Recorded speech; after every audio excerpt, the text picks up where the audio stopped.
المفاصل هي اسهل حاجه في التعامل معاها، ولكنها اصعب حاجه في تاثيرها بالالم على الخصم. انا مين عادل، مدرب الدفاع عن النفس. المسكه سهله والحل اسهل. يعني لو انا ممسوك بالطريقه دي، يمين ماسكه شمال، دي تعتبر ماسكه اماميه. ايده اللي قدامي هي دي اللي ماسكاني على طول. بعمل ايه؟ بلف بجسمي كده وبخش بايدي التانيه في النص في الفتحه دي بالطريقه دي. خليك ماسك جامد. بخش هنا كده بالطريقه دي واقلبه من عند الدقن لورا.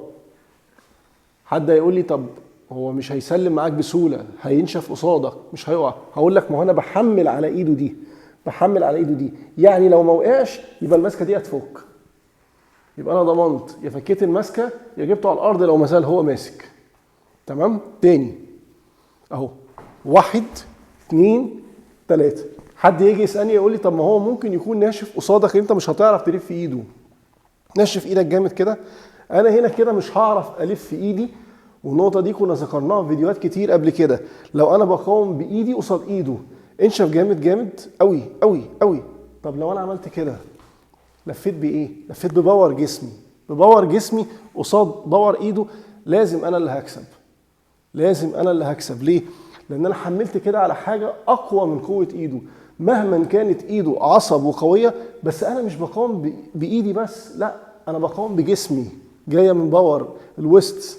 لفيت كده تويست الجسم كده، وبعد كده بدخل هنا اهو. طب فرضا هو هنا هينشف، هحمل انا بظهر الريست كده، فكيت الماسكه. عندي بقى اختيارات كتير جدا ممكن اعملها بعد كده عليه.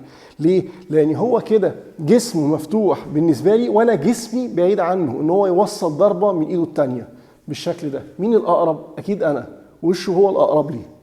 تمام. تاني، 1 2 3.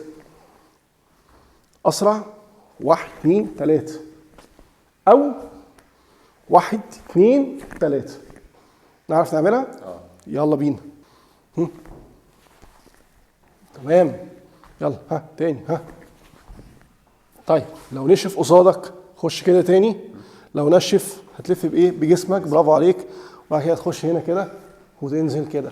طيب لو نشف وشه قصادك، فكيت الماسكه. حط كده ايدك على وشي تاني. لا هنا كده ها. نشفت قصادك هتفك ايه؟ فكيت الماسكه. فمش هنغلب، مش هتعرف توقعه يبقى هتعرف تفك الماسكه، او العكس صحيح. تاني، 1 2 3. الماسكه المره دي سهله والحل بتاعها سهل، بس تطبقوها مع بعض من غير ما يكون فيها اي خسائر في الارواح. اتمنى اكون قدرت افيدكم النهارده ولو بمعلومه بسيطه. وما تنسوش صور وكواليس الحلقه دي هتلاقوها على الانستجرام. بحترمكم جدا واوعدكم دايما بالمزيد. اشوفكم على خير.